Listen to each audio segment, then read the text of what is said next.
Hello and welcome to Vapor. On today's show, I will be showing you how to make a zipper wire. I will show you how to make that zipper wire into a flat wire. And then later on, we'll coil it up by introducing yet another wire to it, converting it into what I like to call a Firehawk coil, because it kind of looks like the tire tread of a Firestone Firehawk tire. But before we get to that, there's a few things we need in order to do this. Of course, got our handy dandy bench vise, got our drill from Milwaukee, got our ruler, Allen keys, pliers, and this one it's got a flat spot as well as teeth on it, but we need to use the flat spot later, and I'll show you why. Wire cutter, and 28 gauge stainless steel wire. And we'll be using quite a bit of this as we need 6 pieces for the basic wire to take form for the zipper. So I'm going to cut 6 pieces of this, and then I'll show you what the next trick is down low with the drill. So I'll see you there. Okay, so I've cut 6 pieces of wire, 12 inches long, which I hope is long enough because I've never made this before. And I put one of the wires in the drill. And what you want to do is just take your pliers, pinch the end of it, like so. Okay. And I'm going to spin this clockwise. I'm going to spin it clockwise just long enough where I start to see just an ever so slight twist in the wire. I need a clockwise twist in this wire because when I do the other 2, for a total of 3 wires, all twisted clockwise, those 3 wires later on are be twisted together counterclockwise. And when you do it clockwise, all 3, and then all 3 together counterclockwise, it twists them extra tight, which is exactly what we need for this to look right. So I'm going to start doing this first one, just doing it clockwise until a twist starts to emerge, which I see it. And that's the first one. Now, the other 3 wires that I'll be using, you do the opposite to it. See, this was clockwise, right, until it started to twist. And the other 3 for the opposing end of the zipper need to be twisted counterclockwise, because those, when I twist the 3 of them into one, have to be twisted clockwise. So you'll have 3 twisted clockwise, and you'll have 3 twisted counterclockwise. And that's how you get that really neat zipper look on the finished product. So I'm going to twist 2 more of these clockwise and the other 3 counterclockwise, and I'll show you where I'm at. Okay, so now as you can see, I have 3 wires twisted counterclockwise. I'll keep those separated on the left. And I have 3 wires twisted clockwise on the right side. Clockwise, counterclockwise. You want to keep them separate because it's almost indistinguishable at this point if you would get them messed up. The twist is ever so slight that it's almost impossible to see. So keep your clockwise one side, counterclockwise the other. And now we're going to go down low. I'm going to mount these up in the drill and the vise, and we'll start turning it into some twisted wire. As you can see, I have the 3 wires all lined up. I have mounted them in my drill. I like to use an eye screw, but you can mount it in your drill chuck any way that you find, best for you. And then the other end, I just squeezed into my bench vise, so it'll go nowhere. And then from here, we start twisting it. So I'm going to twist these up.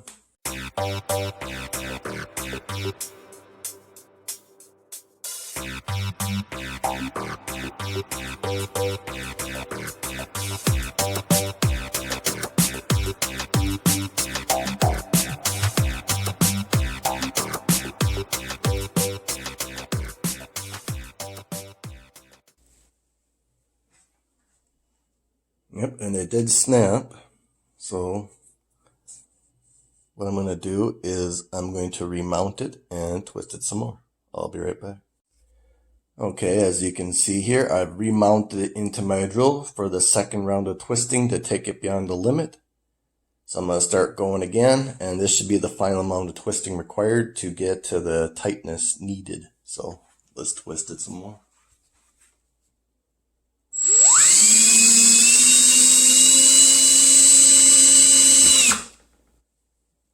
All right, and there it broke for the second time. So that should be the correct amount of twists required.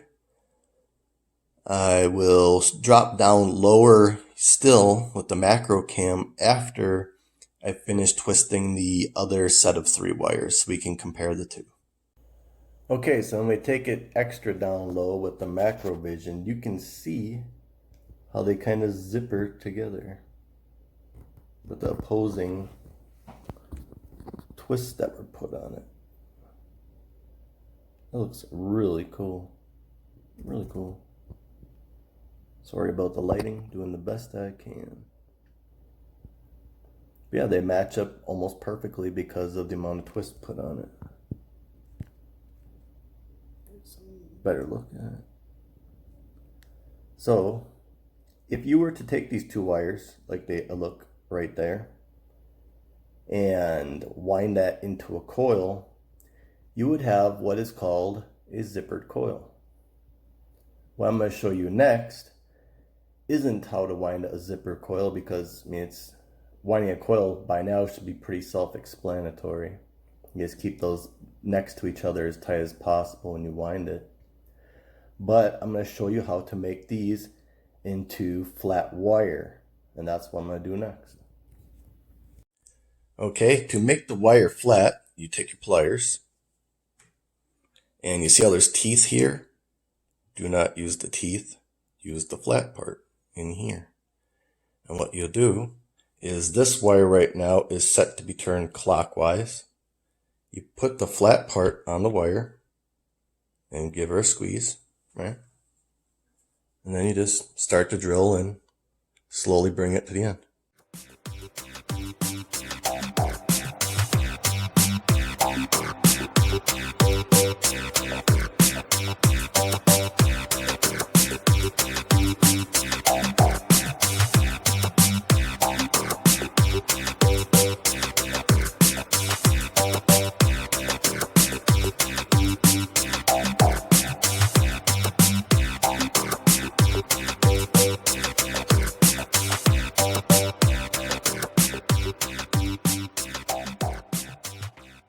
Like that.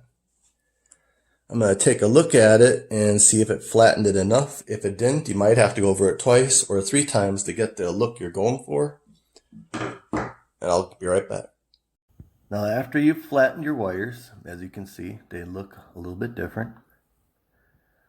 Also, you want to wash them with soap and water very carefully after you've done flattening them. You want to remove any of the metal debris, the powder that is left from the flattening, because there will be very, very fine metal powder due to the flattening. So you do not want to breathe that in. That is terrible for your lungs.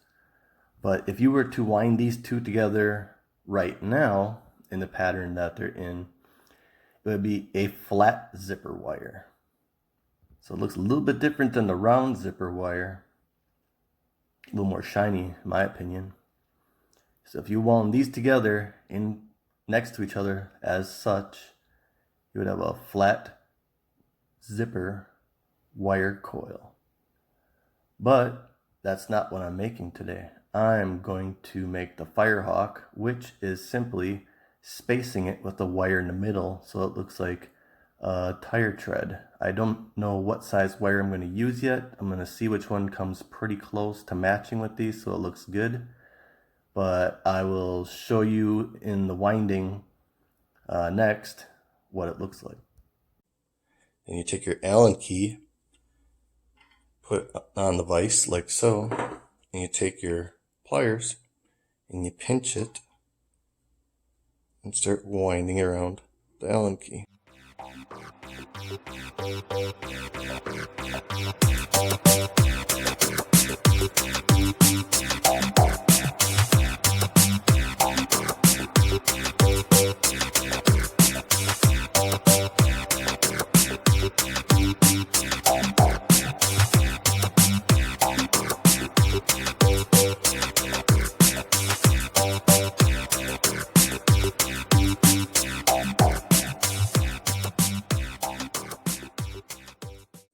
So I was having difficulty winding this into a coil, so I just annealed this a little bit with a torch, little hand torch.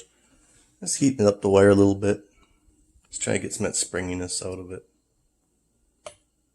Trying to get it to keep its shape. This is very springy. And if I can't get it to keep its shape, I won't be able to get that tire tread effect. So just anneal it a little bit with the heat. Go on to the next step. So after it's cooled down a bit, I have a piece of 26 gauge Kanthal, which I'm going to run up the middle of it to complete the look of it.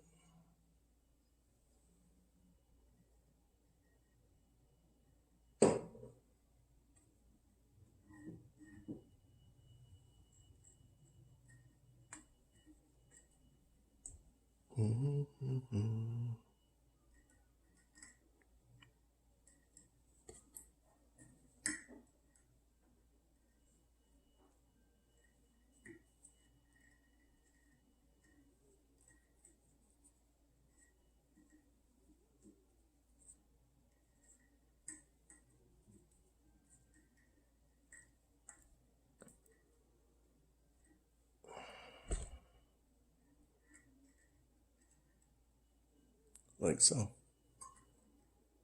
It's all straightened out.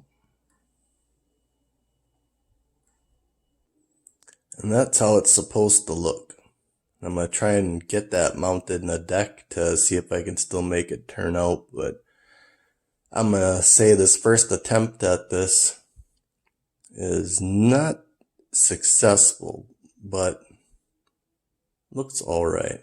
I'm going to have to make a future video where I perfect this technique. Maybe I'll use Kanthal for it. It seems less springy, but it's not a bad first attempt. Alright, it's all mounted up. That was about as best as I could do. Like I said, I think next time I'm going to make it out of Kanthal. Kanthal is a little less springy. But let's pulse the hot spots out of this before we wick it up. Let's do a little bit of pulsing. Yeah, there's some juice left from my old build in there, but that's okay.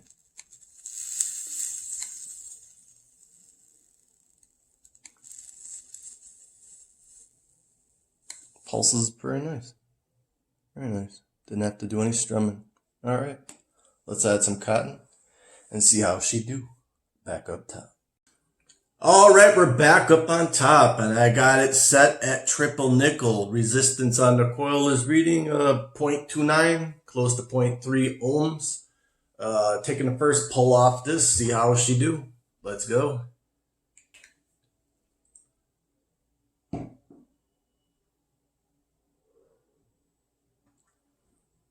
Damn. God damn.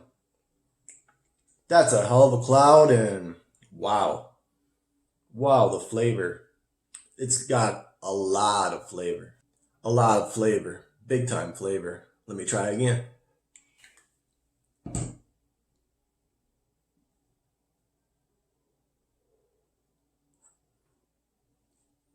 That is a massive, massive cloud. With a shitload of flavor too. Like, damn. Only problem is, this thing really, really spitty bang bangs. Like, not really big spits, but like lots of tiny little spit. You can like feel it on your tongue when you inhale it. But a lot of flavor too. Let me bump the wattage up on it a bit more. Let me take her up to, I don't know, 66. Sure, sounds good. Try that.